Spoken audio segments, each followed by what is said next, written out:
Unidos en Diálogo, un programa en el cual usted tiene la oportunidad de conocer, enterarse de la problemática nacional e internacional que tiene que ver con nuestro país. Estamos en este preciso momento en situaciones críticas en el país. Críticas en varios campos. No solo el problema del sistema de salud, que acaban de rechazar un préstamo de Francia de apoyo para la reparación y construcción de quirófanos y mejoramiento de infraestructura hospitalaria.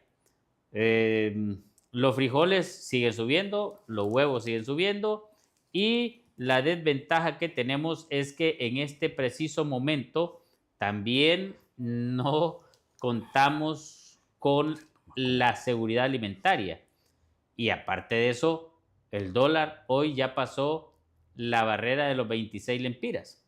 O sea, estamos ante situaciones críticas reales. La adquisición del pueblo hondureño para poder satisfacer sus necesidades básicas. Está muy difícil en este momento comprar los alimentos que llevamos a nuestras mesas. Ha disminuido la capacidad de compra. ¿Y eso qué significa entonces? Significa hambre y significa enfermedades. Aparte que tampoco hay la capacidad económica para comprar medicamentos que no hay en el sistema de salud. Tampoco hay capacidad de un adecuado estudio, la educación en las personas, porque los centros educativos públicos, con todas las falencias que tienen y con todas las dificultades, aparte que quieren adoctrinar de forma que es incorrecta, y es imposible tener con la situación económica a nuestros hijos en centros educativos privados que son carísimos. La infraestructura del país, difícil.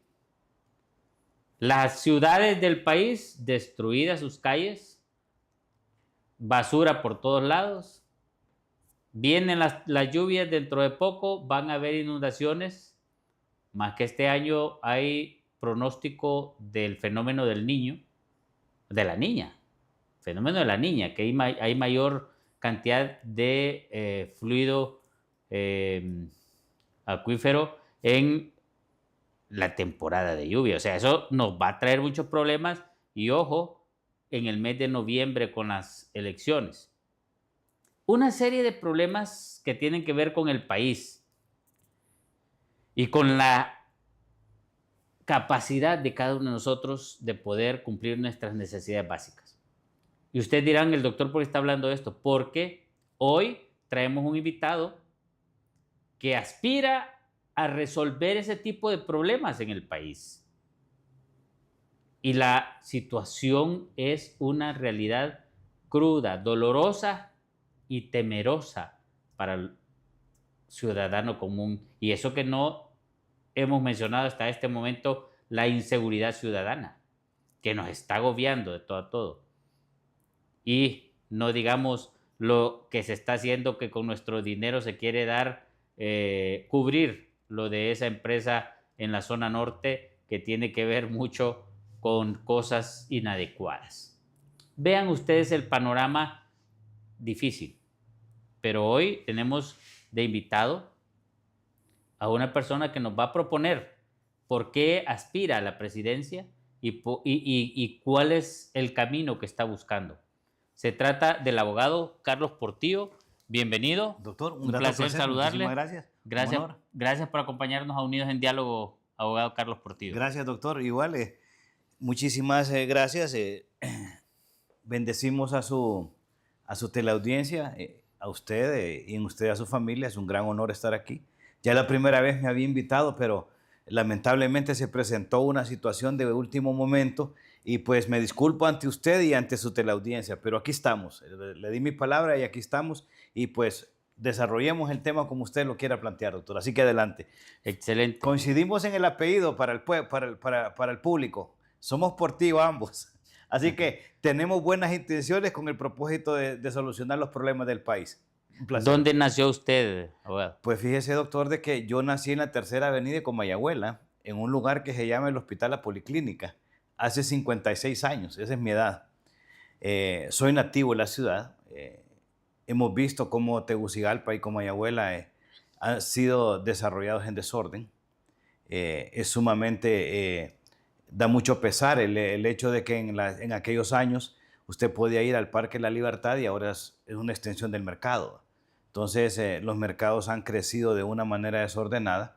La Plaza Colón, inclusive, yo recuerdo de que mi abuela me llevaba ahí, ella fue maestra de educación primaria, y me llevaba a la Plaza Colón, en donde vendían un buen atol de maíces. No sé si lo probó usted, que lo vendían hasta en Guacal, ¿no? Entonces, algo exquisito. Obviamente estaba mucho más ordenado. Estaba la iglesia de la María Auxiliadora, que todavía se celebraban en aquel momento misa, ¿no?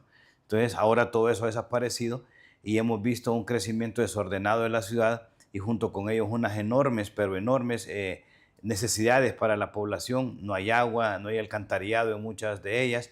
Y pues usted, doctor, de que está aspirando a la alcaldía del Distrito Central, pues la tarea que le toca es difícil. Bueno, definitivamente. ¿Y sus padres, de dónde son procedentes sus padres, el apellido Portillo? Mire, mi abuelo era mexicano, entonces yo soy tercera generación hondureño. O sea, mi padre nació aquí, pero mi abuelo era mexicano. Entonces de ahí viene el Portillo nuestro. Mi segundo apellido es Gradis. O sea, mi abuelo era inmigrante. O sea, conoció a mi abuela en las minas de San Juancito. O sea, él era un ingeniero mecánico, que en aquellos años el país pues carecía de mucha mano de obra calificada, y él vino de fuera del país, conoció a mi abuela, que también era maestra de educación primaria ahí en San Juancito. Se casó con ella y de ella nació mi madre, una única hija, y esa es básicamente la genealogía nuestra. Soy el menor de una familia de 4 hermanos, y pues estamos en este proceso con la idea de querer hacer de Honduras un lugar mejor. Usted y yo, doctor, hemos tenido la extraordinaria facilidad que el país nos dio, el sistema como tal nos dio. Usted es un hombre educado, o sea, un hombre universitario, un hombre de éxito, un hombre de empresa, un hombre de familia. Logró tener su carrera universitaria con mucho esfuerzo, pero bajo cualquier circunstancia el sistema le dio la oportunidad para poder hacerlo.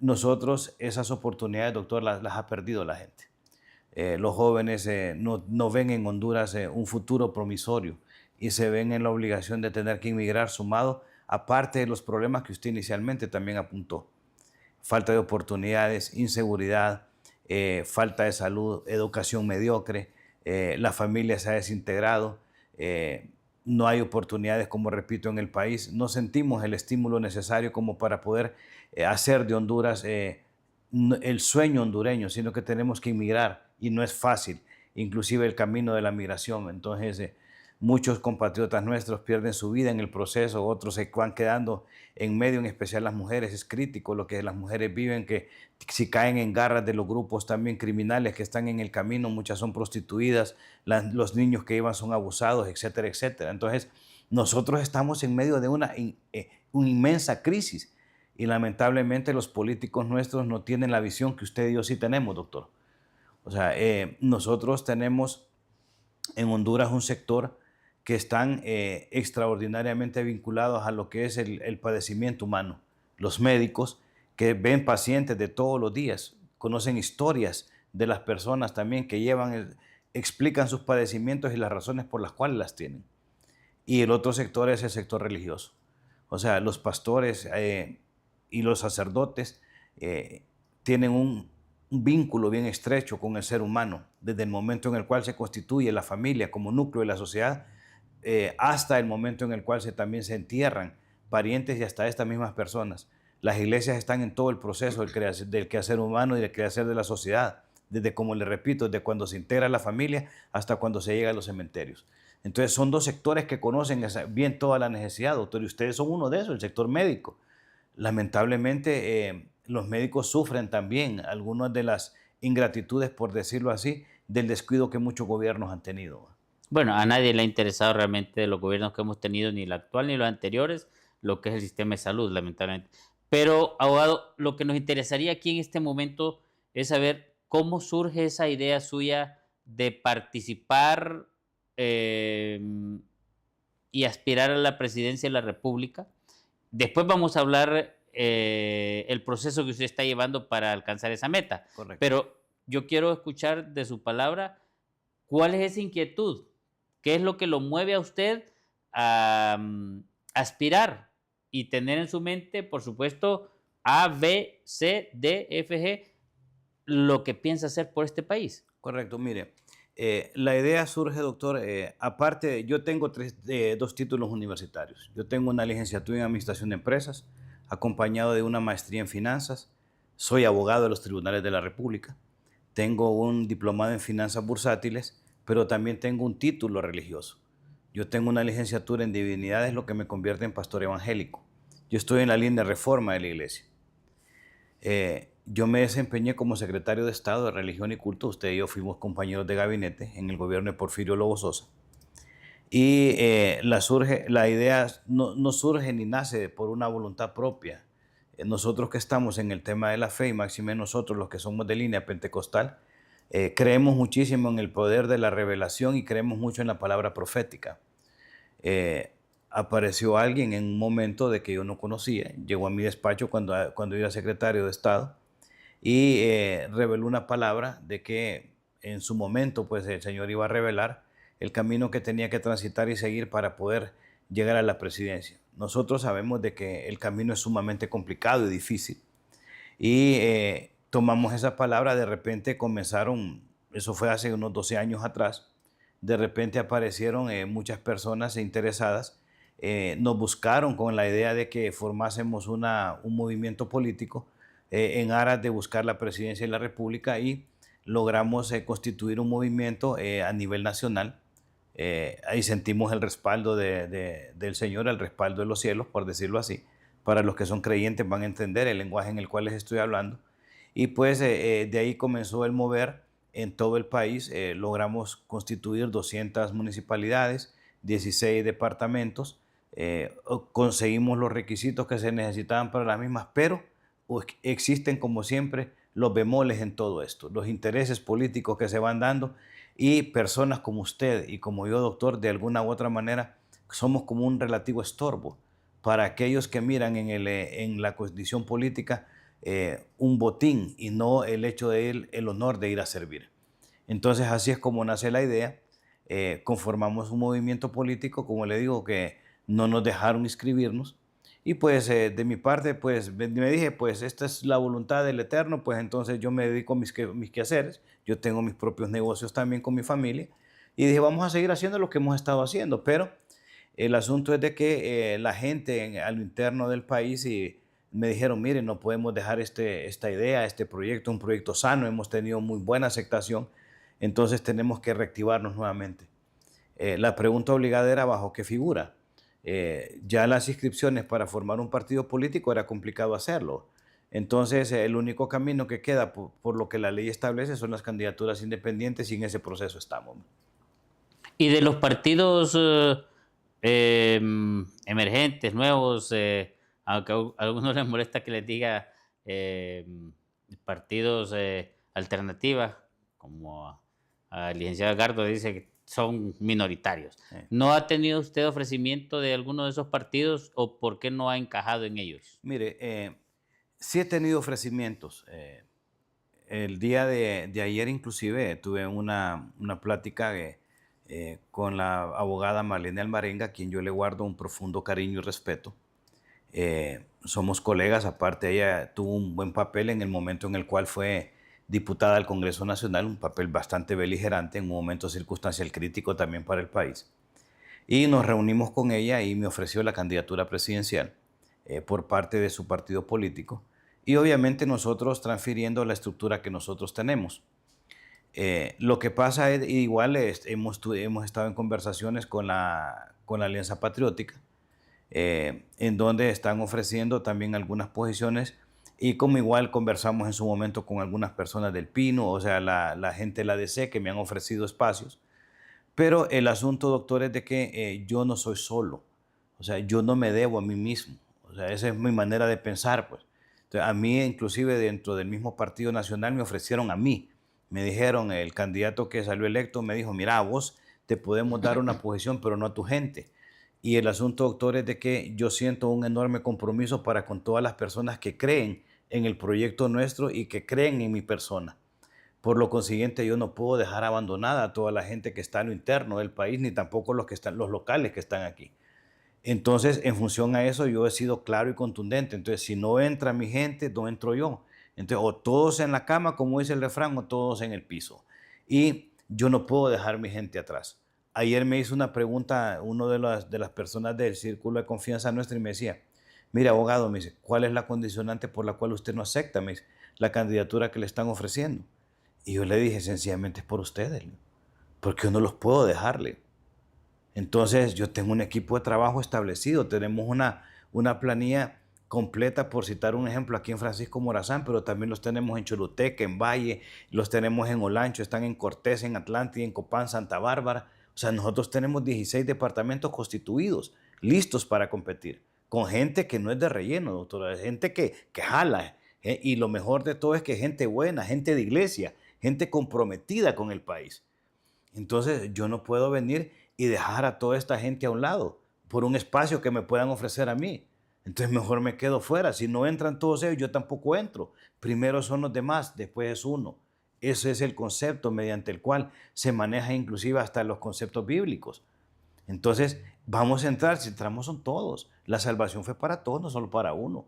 Entonces, desde ese punto de vista, yo no puedo dejar atrás a mi gente tampoco. Gente que ha trabajado, gente que de manera sin paga alguno han entrado en el proceso de creer como él y que trabajan en todo esto. Pero Hoy, esos partidos necesitan de toda, más bien toda esa cantidad de gente que entre. pero lo que pasa, doctor, es que pasa algo interesante. O sea, caemos a lo mismo que ocurre en los partidos tradicionales y son los intereses individuales. O sea, si el punto fuese de que nosotros llegáramos al momento de venir y consensuar con los demás y comenzar a deponer, entonces, bueno, la cuestión fuera diferente. Mire, yo tuve una experiencia ahorita con varios movimientos dentro del Partido Nacional en donde hubo alguien que inclusive me dijo, mire, nosotros estamos formados para venir y entregar nuestra vida por la patria. Entonces le digo, bueno, si ese es el punto, entonces hagamos un balance. ¿Quiénes de los dos estamos más fuertes en el país? Y en función a eso vengamos y pongamos. Entonces, si les sirve lo que nosotros tenemos en aras de unidad y en aras de fortalecer, con el mayor de los gustos, porque estaban quedando fuera por el tema de las firmas. Nosotros teníamos las firmas más que completas para la inscripción. Y cuando comenzamos a hacer evaluaciones nos damos cuenta de que solo tenían 70 municipalidades versus 200 y pico que teníamos nosotros. Entonces, ¿quién era más fuerte en ese momento? La lógica nos dice, pues, de que en este caso éramos nosotros. Entonces le dijimos, mire, por favor, entonces ya nos medimos, ceda y véngase con nosotros. Eso es lo correcto. Unamos lo que usted tiene porque nosotros estamos más fuertes. No aceptaron, decidieron cómo es que se llama unirse después al movimiento que resultó ganador y dejaron a toda su gente fuera que ahora están unidos con nosotros. Y con un muy mal sabor de boca, porque lo que ocurre es de que ellos siguieron a un líder que los defraudó. Ese es mi concepto por el cual yo no puedo hacerlo, doctor. ¿Por qué razón? Mire, Honduras es la casa común. Nosotros somos hijos de esta patria, todos, sin excepción alguna. Y nosotros debemos de pensar primero en el país, primero en la nación. Usted que es un médico. Pero hay varios que no creen que son... Y ese es el problema, o sea, y eso es lo que nos está llevando la situación en la cual estamos. Si el punto fuese de que nosotros miráramos de que se antepusieran los intereses comunes, entonces no llegaríamos a estos extremos. Ahorita lo que tenemos, doctor, ¿por qué razón se está involucrando usted también en el tema? Porque usted ve de que no hay solución a los problemas locales, porque usted está aspirando a la alcaldía del Distrito Central. Pero usted conoce a la gente que le llega como paciente en el lugar en donde usted está. Entonces ve las necesidades de la gente y ve que no hay respuesta. Entonces usted se ha hecho la pregunta, bueno, si nadie quiere hacerlo, lo voy a hacer yo, pues. Y por eso es de que usted también está en esta lucha. Ahora, el tema obligado es que lamentablemente la gente, mire, doctor, mucha gente se disipula, perdón, con Nicolás Maquiavelo, por decirlo así, ¿va? Nosotros nos disipulamos con las Santas Escrituras, por citarle un ejemplo, ¿va? Nosotros venimos y ¿cuáles son los conceptos que rigen el movimiento nuestro? La doctrina social de la iglesia que nacen de las Escrituras, dignidad humana, bien común, solidaridad, rendición de cuentas, destino universal de los bienes, medio ambiente, inclusión, esos son los principios nuestros. Pero fíjese que ocurrió algo. Fíjese de que en el Partido Nacional abrazaron también esos principios y fíjese que hoy iba a traer un basurerito, porque a mí me gusta ser bien gráfico en las exposiciones que yo hago. Y es de que iba a agarrar la doctrina social de la iglesia que ellos abrazaron y meterlo en ese basurerito, porque eso fue lo que ellos hicieron. Le voy a comentar algo. Mire, cuando yo fui ministro de Religión y Culto, yo comencé con las oraciones en los actos públicos y me comenzaron a criticar. Me dijeron, mire, este es lo que quiere, ¿cómo es que se llama? Es venir y meter una iglesia y que lo que la iglesia en el gobierno y lo que quieren hacer es dejar de que sea laico el Estado. Así me criticaron. Y al presidente Lobo le cayeron las avispas, por decir así, cuando me nombró. No entendieron de que el propósito era la reconciliación porque veníamos del golpe de Estado. Pero entonces hay algo aquí que tiene que hablar, sí. ¿Por qué no quieren, otro sector quiere meter lo de la ley de aborto, quiere meter lésbico gay, quiere meter, qué sé yo, un montón de cosas que no tienen que ver con las costumbres e idiosincrasia de nuestra población? Y entonces, ¿qué sopesa más? ¿Las costumbres y nuestra idiosincrasia cristiana o algo que no tiene que ver con el cristianismo, sino más bien anticristianismo? Correcto. ¿Cómo sopesa eso usted, por ejemplo, que se quiso meter recientemente? Se quiso meter y salió la población en general, las familias, a detener ese proyecto que tenían de la educación sexual en los centros educativos. Sí, no, efectivamente. Y nosotros lideramos esas marchas. O sea, quienes íbamos al frente de esas marchas eran este humilde servidor. Ahí están las gráficas. El punto es de que nosotros tratamos de venir y traer principios y valores. Y tenemos una antítesis a esos principios y valores.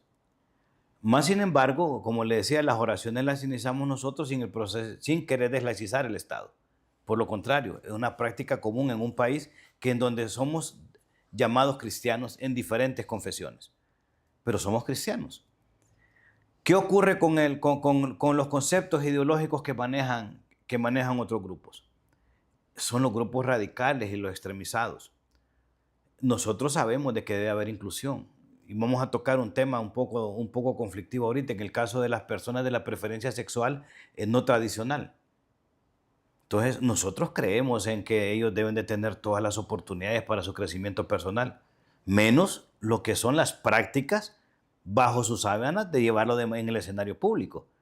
¿De acuerdo? Entonces, una persona que pueda tener su preferencia sexual diferente a lo convencional, entonces si su condición orgánica, su condición física es de un hombre, pues tiene que comportarse como tal. O sea, ante la sociedad, si después, ya en su intimidad, y repito, bajo las sábanas, tiene una preferencia diferente, pues eso es ahí en lo privado. Entonces, igual ocurre en el caso de las mujeres. Más sin embargo, nosotros creemos de que tienen todo el derecho para poder realizarse como personas, menos los matrimonios del mismo género, porque eso está condicionado a la condición natural y también a la condición espiritual, como también a la condición legal, en los tres escenarios. Más sin embargo, nosotros, como le repito, en el caso de esos patrones que son fuera de las costumbres que nosotros tenemos aquí en nuestro país, obviamente vamos a rechazarlas porque es una condición, es una práctica no común, como lo estamos Esa es una de manifestando. sus propuestas de gobierno. Entonces, en función a eso, nosotros vamos a lo siguiente. Nosotros creemos en uno de ellos en familia, de la manera como está concebida de manera natural. Es decir, el matrimonio entre un hombre y una mujer, así como está concebido. Porque esta no es una condición teológica, es una condición biológica. Un hombre es imposible que pueda salir embarazado, imposible. Y la mujer, para que logre ser embarazada, necesita lógicamente el esperma masculino, necesita el otro extremo. Entonces, pero, ¿por qué razón? La condición biológica indica que es el hecho de preservar hasta la especie, por decirlo así. Entonces, uno de los conceptos de los planes de gobierno de nosotros es familia. Se lo voy a resumir aquí ahorita, un plan de gobierno de más de 360 páginas, que fue concebido por profesionales de diferentes áreas, médicos, ingenieros, abogados, en el plan de seguridad, exmilitares y expolicías, no depurados, sino que gente que ha salido por la puerta ancha de estas instituciones, que lo que quieren es algo bien por Honduras. Mire, Fe y Esperanza no es algo improvisado. Fe y Esperanza es un proyecto de más de 2 años, concebido por gente buena, empresarios que financiaron también todo este proceso. Más de 200,000 lempiras costó hacer todo este estudio que fue financiado por empresarios que quieren lo mejor para el país. Familia, salud, educación, seguridad e industrialización como una forma de generación masiva de empleo. Esos son nuestros ejes. Entonces, familia, ¿en qué sentido? Familia, tenemos que venir y caer a la raíz. ¿Qué es lo que está originando lo que es la desintegración familiar? El hecho de que no se atienden las necesidades básicas, doctor. Usted que es médico sabe que no tenemos salud, usted lo acaba de decir en la introducción del programa. No tenemos medicamentos, no hay tampoco equipamiento, los hospitales están saturados. El hecho que se estén construyendo ahorita nuevos hospitales solo van a ser cajones, porque de hecho no van a tener el equipamiento. Tenemos que ver también el problema de la mano de obra, de la contratación de médicos. No han habido concursos médicos desde hace mucho tiempo. Tenemos el personal auxiliar como enfermería tampoco que está atendido de la manera como debe ser. Los salarios son bajos. Los médicos llegan al sistema con el propósito de venir y tratar de garantizarse la estabilidad. Pero el salario para un médico después de los años de estudio que esto representa es bajo, doctor. Por lo menos la base es totalmente baja. Y tampoco hay muchos médicos que no han logrado entrar al sistema. En el caso del sistema sanitario, que también influye en lo que es en el tema de familia. Vamos al otro tema, que es el tema de educación. El tema de educación, tenemos principios y valores en el sistema educativo privado, más no en el público. Nosotros pagamos para que nuestros hijos tengan educación de calidad con principios y valores que son salidos en instituciones regularmente religiosas, que es lo que nosotros buscamos. A mí me sorprende que fíjese de que gente de este gobierno, o sea, gente de Libre, tiene sus hijos en escuelas religiosas, tienen sus hijos recibiendo educación con principios y valores, y ellos están en contra hasta de las iglesias. Vea usted qué contradictorio. Pero más sin embargo, nosotros queremos venir y llevar esos principios y valores al escenario Son público. todo lo contrario de lo A lo que que era dicen. Mujica. Es correcto. No, o sea, Mojica es una institución. Estos son unos chabacanes. Entonces, el asunto es de que en el tema de educación, en el tema de seguridad, pues todos sabemos cómo es el tema. Nosotros no podemos profundizar mucho en la manera como se puede manejar un tema tan delicado y tan sensible, porque lo que ocurre es de que tenemos que entrar a atacar las raíces básicas, o sea, ¿qué es lo que ha originado todo el nivel de delincuencia? Y es sencillo, es la falta de oportunidades. El joven no se siente atraído porque el sistema educativo no le está brindando las oportunidades que necesita, además ya es obsoleto. Nosotros no podemos venir, doctor, y seguir sacando bachilleres en humanidades, que antes eran bachilleres en ciencias y letras. Nosotros les estamos enseñando a ser simplemente burócratas. El país no necesita burócratas, el país lo que necesita es gente que tenga principios para pensar en mecatrónica, para pensar en la producción de microchips. Necesitamos gente que tenga la inventiva para poder aparatos, para poder venir y traer ciencia hacia las actividades del país. Necesitamos que el Infop deje de ser lo que está haciendo, enseñando únicamente mecánica y refrigeración. Nosotros necesitamos que el Infop le apueste a otro tipo de situaciones. Vean lo que ocurre en la India. Fíjese de que en la India la necesidad los ha llevado a tener que venir e inventar. Tienen una industria manufacturera en pequeña escala extraordinaria, que eso es lo que le ha dado el empuje hacia la India. Usted va a ver cómo hay gente que tiene en los patios de su casa máquinas en donde producen tubo plástico, en donde hacen calzado, donde hacen las hornillas para las estufas. No sé, aquí en Honduras se ha perdido incluso el artesano del calzado, ya no encuentra usted. No, porque ni sastres encuentra. Ahora es difícil, entonces, y los pocos sastres que hay son careros. No, pues que no y hay. Es razonable. Ahora, el otro punto, doctor, es de que fíjese que nosotros recogemos mucho material de desecho en el país, latas, plástico y todo, y fíjese que se exporta. Entonces, ¿pero por qué no se produce aquí? Por una razón sencilla, porque lo que pasa es que no tenemos energía firme. Ese es el gran problema que tenemos en el país. Y la generación de energía con hidrocarburos es altamente costosa, por lo menos aquí en Honduras, porque las mismas empresas que producen aquí producen en El Salvador, pero es más barato. Entonces, el punto es ¿por qué la diferencia de precio entre un lado y otro? ¿Y por qué no tenemos energía firme? Fácil, por la corrupción, que es uno de los grandes problemas. De ahí tenemos en el caso de la generación masiva de empleo. Nosotros queremos industrializar el país. Nosotros queremos no venir y llevar a la gente para que esté en emprendedurismo, pero que vayan a vender verduras o que vayan a vender, ¿cómo es que se llama? Frutas. Nosotros queremos emprendedores que tengan negocios de valor agregado, que ahí es donde está el desarrollo. Porque este viene y lo que hace es que contrata a alguien más. Ahí usted está generando empleo en ese momento. Pero ¿qué es lo que pasa con la pequeña y la mediana empresa? ¿Sabía usted que hace poco le quitaron el acceso a los medianos empresarios de los fondos de redescuento de Banprovi?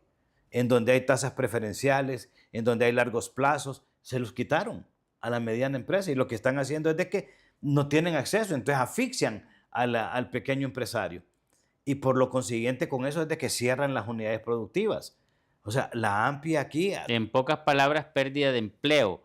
Y eso es fatal para un país. Vamos a ir a una pausa y retornando a la pausa vamos a hablar el camino que usted va a tomar para poder llegar a la presidencia de la República. De acuerdo. Retornamos después de una pausa aquí en Unidos en Diálogo. Unidos en Diálogo, un programa en el cual usted tiene la oportunidad de conocer y enterarse de la problemática nacional e internacional, pero a través del diálogo buscar las mejores soluciones, que de eso se trata, dialogar y encontrar las mejores soluciones para nuestro país. Y hoy estamos hablando con el abogado Carlos Portillo, que aspira a ser presidente de la República a través de una candidatura independiente. Abogado, ¿cómo va el proceso de una candidatura independiente en el país cuando vemos que incluso usted no fue inscrito en las elecciones primarias por las mismas autoridades del Consejo Nacional Electoral que van a recibir su nueva documentación? Bueno, miren, estamos en el proceso de una candidatura independiente, como usted lo indicaba al inicio. No es fácil, pero nada tiene por qué serlo. Nosotros los que somos creyentes estamos expuestos al fuego, estamos siempre en la prueba del fuego. Somos como el oro, pues. Entonces, el oro para que pueda ser refinado tiene que pasarse por el fuego. Entonces, y estas son pruebas de fuego. Entonces, no nos sentimos totalmente alejados, ni tampoco sentimos de que sea un reto completamente imposible de poder cumplir. La vez anterior, como usted bien apunta, nos fuimos inscritos no por la voluntad del CNE, quiero venir y manifestárselo claramente, doctor, sino de que por donde surgió el hecho de que el obstáculo que comenzaron a poner. Como le decía al inicio, yo soy también pastor evangélico, usted lo sabe, y fue sumamente penoso de que las expresiones que brindaron de parte del candidato oficial ahora de este partido, de que los pastores a la M, y lo voy a decir, lo digo al aire para que la gente lo sepa. ¿Por qué razón?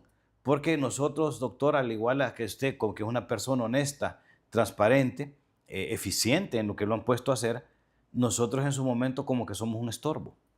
Entonces estorbamos, porque lo que pasa es de que quienes están pensando en que el Estado es un botín, con nosotros no pueden hablar de trances, de negocios y de cuestiones de corrupción porque saben de que eso nos ofende, pues. Entonces, en cambio, ellos entienden. Fíjese de que nosotros, la gente buena, nos cuesta ponernos de acuerdo. Es bien difícil. Ellos se ponen de acuerdo con mucha facilidad porque los unen sus intereses comunes. Entonces, en este caso, que estamos en una candidatura independiente, estamos reuniendo toda la documentación que se necesita. Ya lo habíamos hecho en una primera ocasión, ya teníamos las firmas listas y todos los demás documentos que necesitan, la declaración de principios, condición de equidad de género, plan de gobierno, todo eso ya estaba listo, son como 12 requisitos. Y ya estábamos listos con las firmas, que es lo más difícil. Más de 40,000 firmas teníamos listas, pero resulta que cambiaron las reglas del juego de último momento.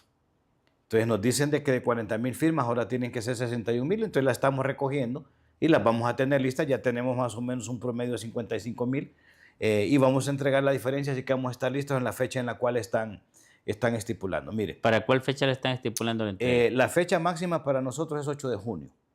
Y nosotros vamos a llegar con la documentación el 8 de junio. O sea que usted no está con la fecha del resto de partidos que no participaron en la primaria. No, porque los que no fueron elecciones internas, porque las regulaciones son diferentes. Los partidos políticos que no fueron a elecciones internas tienen requisitos diferentes que los comenzaron a reunir mucho antes de que estar en este proceso. Creo que los partidos jóvenes de reciente formación es el Partido Naranja, creo que es Orden. Los que están recientes, había algo que se llamaba el Partido Inmigrante, que creo que no lo inscribieron, y había otro partido que era de jóvenes, algo así, que estaba un muchacho, un ingeniero, creo que estaba tratando de impulsar eso y tampoco lo inscribieron. En el caso de las candidaturas independientes tiene una regulación diferente. Y las candidaturas independientes, sorpréndase, la cantidad de firmas requeridas es el triple como para constituir un partido político, el triple. Un partido político solo son 25,000, en estos son casi 70,000 firmas. Y nosotros las tenemos, no tenemos inconveniente y las vamos a presentar. Pero se supone que la rifa para la posición en la papeleta es el 6 y a usted le tiene que entrar el 8, ¿cómo? Pues mire, esa es la dicotomía que tiene el CNE, porque lo que pasa es de que si van a sortear las papeletas será con los partidos que están inscritos. Las candidaturas independientes tendrá que ser después. ¿Cómo lo van a hacer? No sé, porque lo que pasa es de que la ley es clara, al menos que violenten la ley o modifiquen la ley ahorita, pero eso ya es extemporáneo. Indistintamente de nosotros, al entrar al proceso de inscripción, reuniendo los requisitos que la ley manda, tienes que inscribirnos. Al menos que vengan y que quieran hacer algunas maniobras, ya que son de las que están acostumbrados, y eso sería otra cosa y eso es sujeto de denuncia. Más sin embargo, nosotros hemos sentido en el CNE un cierto cobijo, por decirlo así, y de aceptación, porque hay presión internacional para que las puertas se den para que haya la mayor participación ciudadana posible. Eso es lo que creemos en teoría. Ahora, vamos a ver qué es lo que en la práctica existe. Pasa algo, doctor, mire. Y como se le decía al inicio, las personas buenas estorbamos. Los ciudadanos que estamos comprometidos para servir estorbamos. Y por esa razón es de que en su momento también se idean las formas para poder sacarnos del escenario. Pero le digo y le insisto, si nos vuelven a sacar, pues bueno, vamos a volver a insistir. Porque lo que ocurre es lo que pasa y vamos a ir ya todavía con mucho más fuerza. Porque si hay algo que al pueblo hondureño le molesta es que le quiten el derecho y que nos comiencen a martirizar. Usted recuerda cuando Ricardo Maduro, que comenzaron los liberales a cerrar las puertas y todo lo demás. Cuando llegamos a la elección interna, ¿qué fue lo que ocurrió? Fue contundente. Lo que pasó ahorita recién entre Xiomara Castro y el gobierno anterior, los gobiernos anteriores de Juan Orlando, la imposición generó incomodidad en el pueblo. Y la elección con la cual la presidenta Castro gana es contundente. Más de 500,000 de votos por sobre el siguiente, el partido perdedor, y que estaba en el gobierno con toda la logística y todos los recursos que se tenían. Entonces, lo mismo puede ocurrir ahorita. Mire, ayer conversando con algunos de los dirigentes de otros partidos políticos que nos han ofrecido ciertas candidaturas a nosotros, nos decían, miren, cuando un pueblo está decidido, no hay alcaldes, no hay diputados que se necesiten. Cuando un pueblo está decidido a querer hacer los cambios, nada lo va a detener, ni los fraudes los detienen. Si el fraude estaba montado en la elección pasada, y todos lo sabemos, en el argot político todos lo sabemos, cómo era que estaba montado el fraude para favorecer al candidato del partido que estaba en el poder en aquel momento. Y se pudieron imponer, no lo pudieron imponer. Jamás se había tenido una votación tan alta como la que se obtuvo ahí, como la que se obtuvo en ese momento. Lo mismo que pasó cuando Lobo Sosa. Lobo Sosa fue un presidente muy bien votado en esa elección. Entonces lo mismo va a ocurrir en este momento. Por eso es de que nosotros estamos en la lucha. Y mire, doctor, nosotros tenemos una extraordinaria aceptación. Fíjese de que ayer me pasó algo bien interesante. Yo visito mucho los moles y yo ando sin seguridad, yo manejo mi propio vehículo, camino, ¿cómo es que se llama?, de manera tranquila. Y la gente a mí me sale a saludar. O sea, y yo no he tenido una campaña tan abierta como para venir y darme a conocer. Y la gente me dice, ¿verdad que usted es el que sale en las redes? ¿Verdad que usted está con Fe y Esperanza? Fíjate que nosotros escuchamos a Fe y Esperanza. La gente me dice, estoy almorzando y la gente se llega a sentar conmigo a platicar. En diferentes lugares, en los moles, voy a las farmacias y la gente me sale también ahí, las personas que atienden y me salen comentando, ¿verdad que usted me dice está con un movimiento con unos pastores? ¿Verdad que usted es el que está con, su movimiento se llama Fe, ¿verdad?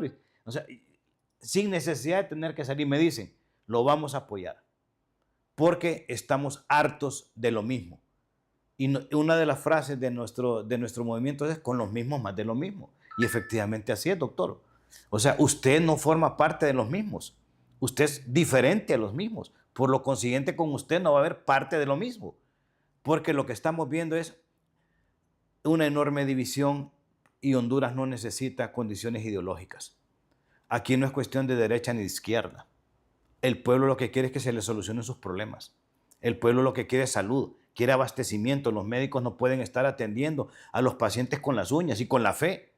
Usted llega a un paciente, no hay nada de receta, da la receta y ¿con qué van a ir a comprar? Si no tienen dinero. Las filas para venir y pagar en trabajo social en los hospitales son enormes para que les exoneren el pago de los medicamentos y medicamentos que no hay. Ese es el otro problema. Existe la gran mora quirúrgica. No existen los insumos para poder llevarlas a cabo, ni en el hospital escuela, ni en los hospitales de referencia, mucho menos en el seguro social. Ajá. Si no hay para eso, ¿cómo se está hablando en este momento el gobierno que sí hay dinero para hacer responsable al gobierno de pagar lo del Corium, por ejemplo? Es una enorme irresponsabilidad. ¿Cómo lo ve? Analíceme cómo ve esa situación usted, ¿qué se debe hacer? Una enorme irresponsabilidad y tienen que ir presos no solo los que están, los actores materiales de eso, sino que también los actores pasivos de eso. O sea, ¿cómo es de que la Comisión Nacional de Bancas y Seguros no se pudo haber enterado del movimiento financiero que tuvieron las cuentas de estas personas? Y mire, si usted y yo, que somos ciudadanos comunes y corrientes, yo vendo en mi negocio 100,000 lempiras y me están pidiendo que les dé explicación de dónde saqué esos 100,000 lempiras. Y estamos hablando de 3,000 millones de lempiras, doctor, que movió esta gente. Entonces, ¿cómo es de que el sistema financiero no lo reportó? ¿Cómo es de que el sistema financiero no alertó en su momento? ¿Cómo es de que la Comisión de Bancos y Seguros no vio esos movimientos atípicos? Y ahora que nos salgan de que con dinero suyo y nuestro, que está necesitándose para venir y pagarle a los maestros. ¿Sabía usted de que el salario de un maestro de educación primaria son apenas 18,000 lempiras?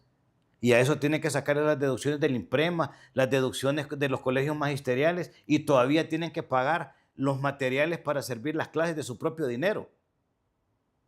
Y la canasta básica, usted lo acaba de anunciar, acaba de subir porque está en 12,800 lempiras el costo de la canasta básica. ¿Qué le queda a un maestro? Nada. Pero muchas personas quisieron invertir su dinerito en una empresa como esa porque en los bancos no les dan intereses. Y entonces fácilmente la gente se ve con el deseo de, con la crisis que hay, de cómo aumenta su dinerito Dinero fácil. para tener la oportunidad. No, la gente humilde que depositó su dinero porque les ofrecían mayores intereses que un banco. O sea, esta situación, ¿cómo la ve usted? Porque estamos hablando de que hay una gran cantidad de personas humildes que depositaron su dinero por necesidad y por el deseo de obtener un poquito más de ganancias con su dinero, que no lo hacen en el sistema bancario normal. Mire, este modelo que utilizaron estos de Corium lo emplearon en Nicaragua. Ya habían operaciones en Nicaragua. Lo que pasa es que aquí lo detectaron rápido. Eso es cuando no hay intereses de por medio. Ya supimos de cómo es que se estaba manejando eso y las empresas que estaban vinculadas. Inclusive el tema en sí es porque hay lavado de dinero en medio. El tema es narcotráfico, doctor. O sea, aquí llamemos las cosas por su nombre. Entonces, y lo que pasa es de que como hay otras entidades extraterritoriales que sí están siguiendo esos movimientos, y ahí es como se detecta. Si el problema, doctor, en Honduras es de que tenemos políticos, autoridades coludidas. Eso es lo que ha ocurrido. Bueno, el licenciado Edgardo Rodríguez mencionó que eso salpica hasta Casa de Gobierno. Es lo que estamos hablando. Entonces, el punto es de que, mire, nosotros los hondureños somos corresponsables de lo que nos pasa por una razón sencilla. Y es el hecho de que nosotros no hemos sabido elegir. Y, mire, el voto representa transferencia de poder y autoridad. ¿A quién se le ha dado ese poder y esa autoridad? A los inadecuados. Por eso es de que miramos lo que miramos. Por eso es de que tenemos los casos de corrupción que se dan y donde sinvergüenzas inclusive están hasta fuera del país, apátridas.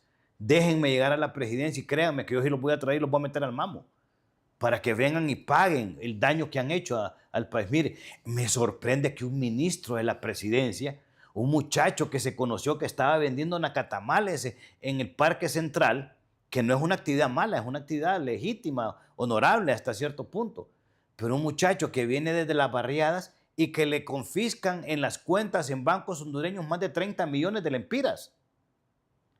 Doctor, ni usted con todo el esfuerzo que usted ha hecho toda su vida y toda la herencia que pudo haber tenido de sus parientes, usted ha soñado con mantener esas cifras.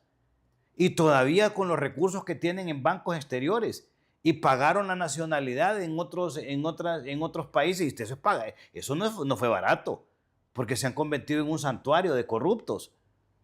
Y los que están aquí todavía, mire, es sorprendente usted que está en el sistema sanitario, hablar de 5.000 millones de lempiras en la pandemia. Pues mire, es sorprendente. Y me dieron una lista hace poco de todos los casos de corrupción del gobierno pasado y estamos hablando de 3.400 millones de dólares. 4 veces el presupuesto de la nación se robaron estos bárbaros y los que están haciendo lo mismo. Pero el pueblo... Los que están dicen que no. Y ni lo van a aceptar porque sería usted inculparse. O sea, recuérdese que a confesión de parte, relevo de prueba. Entonces sería que ellos mismos se van a poner las chachas. Eso no va a ocurrir. Entonces el punto es de que tenemos que buscar los mecanismos. Y mire, ya los hondureños estamos hartos, doctor. Y por eso es que estamos en esta lucha. No va a ser fácil. Estamos conscientes, nadie dijo que va a ser fácil. Es difícil, pero y no entonces imposible. es correcto que el gobierno con el dinero de los impuestos pague lo de esta empresa en la zona norte, Corio. Pues desde mi punto de vista, no. Y lo que pasa es de que, mire, el hecho de reconocer los recursos de la gente que invirtió en eso es una medida eminentemente proselitista. Porque estamos en periodo de elecciones. Entonces, esa gente que sabe que tomó una mala decisión habiendo invertido su dinero de esa manera por avaricia, llamémoslo así, porque la gente quería dinero fácil. Entonces, por avaricia, lo que ocurre es lo siguiente, de que vienen y van a perder su dinero, y no lo vimos en el pasado. Sí se liquidaron un montón de financieras, que de igual manera tomaban dinero del público y se comenzaron a liquidar. Mucha gente quedó perdida. El Estado no reconoció nada porque no estaban bajo la figura del Fondo de Seguro de Depósitos, porque operaban de manera ilegal.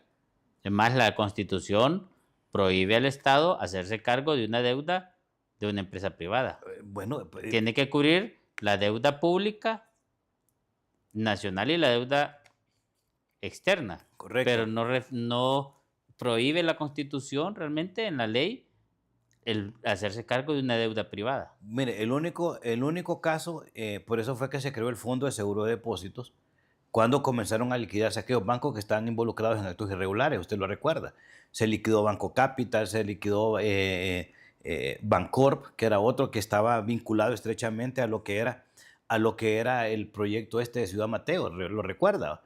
Entonces, por eso es de que se creó la figura del Fondo de Seguro de Depósitos para que el Estado no estuviera absorbiendo ese tipo de quiebras. Entonces, lo mismo pasa en esto ahora. ¿Por qué razón, es la pregunta, hubo opacidad en la investigación? Por los que estuvieron involucrados ahí y que hay gente mucho más grande que está en el tema, pero eso a nosotros no nos importa. O sea, tienen que ir a la cárcel los que tengan que ir y la gente por su condición de avaricia simplemente midió mal por el hecho de venir y querer tener un rendimiento fácil le arriesgó su patrimonio. Pero eso no es culpa de nadie, no es culpa suya ni mía. Pero la gente está tomándose las carreteras, ha estado haciendo paralización, han estado haciendo tomas, tanto en la zona norte como en la zona de occidente. Es por eso que el país necesita orden. O sea, porque el derecho a la protesta es legítimo, pero también bajo condiciones legítimas. Usted no puede ir a venir y reclamar lo que es ilegítimo o lo que es ilegal. O sea, hay que ver las cosas desde la óptica correcta. Doctor, pero es ilegítima e ilegal cuando hay una responsabilidad del Estado en evitar que suceda eso. Bueno, es ahí el punto. Eso es lo que tiene que es ahí el punto. Entonces, ahí donde el Ministerio Público tiene que llegar mucho más allá. Mire, el problema es de que mientras esté el sistema tal y como está, penetrado de la forma como se ha hecho, porque mire, una de las enormes tareas que tenemos que hacer, y si el pueblo nos permite, y la voluntad del Eterno llegar a la presidencia de la República, es comenzar a depurar todo el sistema judicial, todos los operadores de justicia, Ministerio Público, Corte Suprema de Justicia, Policía Nacional y hasta el Ejército. Es de depurar todo para comenzar a reorganizar el Estado. ¿Y dónde deja, por ejemplo, lo que pasó a inicio de este gobierno con el Congreso Nacional? Bueno, vámonos un poco más allá. Vamos a comenzar por depurar el CNE. El primer acto de corrupción en el país nace con la democracia, con la supuesta democracia que nosotros tenemos, con el hecho de que exista tráfico de credenciales, con el hecho de que partidos políticos emergentes, nuevos o nuevas soluciones, como le dice usted, sean quienes los partidos tradicionales les armen sus planillas. Desde ahí comienza. Eligiendo malas personas. Permítame, ¿cómo es eso de que partidos tradicionales están armándole las planillas a los otros partidos doctor, pequeños, emergentes, o lo que como se quieran llamar? Eso, doctor, está ocurriendo. Partidos emergentes y soluciones alternas, como usted les menciona, sus planillas están siendo llenadas por los partidos tradicionales. Estamos viviendo ese caso en lo que está pasando en Cortés y otros departamentos. ¿Qué está pasando en Cortés? Lo está manejando la gente de Libre en algunos de los partidos pequeños. En el caso del corredor del narcotráfico que le denominan los especialistas, en lo que es Copán, Santa Bárbara, Ocotepeque, Colón, lo está manejando gente del Partido Nacional. Y personas que están señaladas por ese tipo de actos. Eso es grave, gravísimo para la democracia nuestra. Ahí comienza. No es ni siquiera el sistema judicial, es en el sistema democrático, la manera como elegimos, cómo se dan estas alianzas. ¿Cuál es el propósito, doctor? Usted que ha estado en estos temas políticos, el manejo de las credenciales, control de la mesa, y en la mesa es donde se manejan resultados que después van a llegar al CNE. El CNE simplemente recibe y retransmite. Nosotros no podemos esperar, doctor, de gente mala acciones buenas. Es imposible de que usted, de un ladrón, vaya a recibir un comportamiento ético y un comportamiento que no vaya a ser el saqueo. Usted no puede recibir de un corrupto igual comportamiento, mucho menos de un narcotraficante. El narcotraficante va a tratar de venir y cuidarse, entonces, para seguir haciendo su negocio que nos ha llenado de veneno a nuestros jóvenes. Entonces, el punto es de que ahí tenemos que comenzar. Se van a elegir autoridades en noviembre, pero bajo ese mismo esquema. Nosotros no podemos esperar, repito, cosas buenas de gente mala. Un ladrón va a ir a robar. Lo que menos va a pensar es en el ciudadano que está en este momento en el hospital escuela durmiendo en el piso, porque ya en el albergue que está abajo de la morgue ya no hay espacio. Así de simple. En la calle están durmiendo enfrente del hospital. Bueno, y lo que está ocurriendo, ¿cómo es que se llama? Igualmente en San Felipe. Y en los hospitales públicos, imagínense de que en el Hospital Mario Mendoza a las 7, 8 de la noche están cerradas las puertas, que debería ser un hospital que debería atender también a otro tipo de pacientes para desintoxicar los hospitales de referencia. Por citar un ejemplo, lo del Seguro Social. ¿Cuánta gente en el Seguro Social ahorita, en este preciso momento, doctor? Es cuestión de que nos demos una pasadita, no están en las afueras, en los pasillos y en los parqueos del Seguro Social aquí en La Granja. Y eso también ocurre en el Leonardo Martínez. Eso también ocurre en el Hospital del Seguro Social de San Pedro Sula, en el Hospital del Sur, en el Hospital de Oriente, en Dalí. Es que conocemos también el sistema, es la diferencia, que a nosotros no es cuestión de que nos van a venir a contar, es que conocemos el sistema, tanto el sistema educativo como el sistema de seguridad como el sistema de salud. Esa es la diferencia también, que conocemos y sabemos qué es lo que tenemos que ir a hacer. De inmediato tenemos que ir al abastecimiento, pero ¿cómo lo vamos a manejar? ¿Sabía usted de que el tema de los fideicomisos fue una idea de este humilde servidor, que después se perfeccionó con el ministro de Finanzas de aquel momento y dio resultado? Teníamos un ligero abastecimiento, por lo menos en algunos productos, para que pudiesen atenderse algunas condiciones emergentes, dengue, diarreas, y eso, por lo menos eso se había. O sea que el sistema de los fideicomisos dio resultado. Este gobierno los quitó. ¿Para qué? Para generar un desabastecimiento monstruoso. Los médicos llegan a servir a los pacientes, pero igual si no hay nada en los hospitales, ¿qué van a hacer? Entonces, porque conocemos, sabemos la solución. Sabemos cuál es el problema, sabemos cuál es la solución. Pero repito, mientras gente como usted y como yo, que también conoce el sistema, no lleguemos a estos cargos, va a ser difícil, doctor. En el corte comentábamos lo que pasó en la Secretaría de Salud en el momento en el cual usted estuvo en un cargo ahí. ¿Y qué fue lo que pasó? Usted lo sacaron. ¿Y a quién pusieron ahí? A un tipo que no tenía la menor idea de cómo manejar el sistema. Porque no es lo mismo manejar un hospital chiquito que es casi una clínica a manejar la totalidad del sistema de salud pública. De ahí tenemos que comenzar inicialmente por adquisiciones, distribución, después el hecho de atención, que ahí es donde comienza la otra parte. Entonces tenemos que ver algo que todavía no se ha visto y son las enfermedades que se están produciendo ahorita en el campo. producto del manejo de los pesticidas. Los protocolos que se manejan en el sistema sanitario son diferentes a los protocolos que se manejan en el sistema público. Tenemos que generar un nuevo marco para el sistema sanitario. El Código de Salud se quedó chiquito para las necesidades actuales. Lo mismo ocurre en el caso de la Agencia de Regulación Sanitaria. O sea, conocemos el tema, pues. Ese es el detalle, y como también el sistema educativo. ¿Qué es lo que hay que hacer en el sistema educativo? Los 3 ejes primordiales: educando, educador y espacios físicos. Para el educador, salarios dignos. Sus conquistas, ¿cómo es que se llaman? Sociales, porque el estatuto está ahí, es constitucional. No lo podemos quitar. Salarios dignos, sus jubilaciones para los maestros. ¿Sabe usted que un maestro no tiene el derecho del pago de prestaciones? Ni seguro social siquiera. Cuando termina su vida, no. Es su vida productiva. Entonces, estos son ancianos que quedan desprotegidos.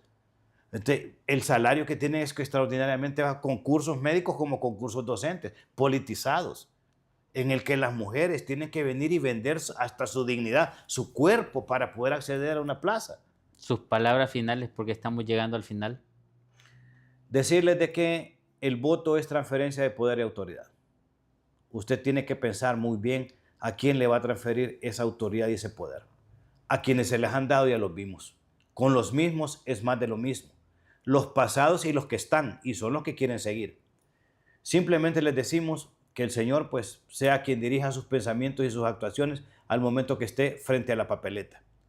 Confiamos en el Señor de que nosotros vamos a estar ahí y van a tener una buena alternativa, como igual van a tener una buena alternativa con el doctor en el partido político en el cual él vaya.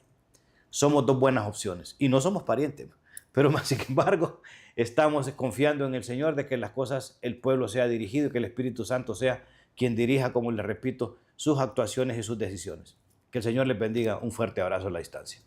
Gracias, abogado. Yo ahora le quiero explicar lo que significa para nosotros Unidos en Diálogo, donde aquí creemos firmemente que el diálogo sincero, Claro, la participación ciudadana, son las herramientas clave para construir un futuro más justo totalmente de acuerdo. y próspero para todos y cada uno de nosotros hondureños. Hasta el siguiente programa, Unidos en Diálogo.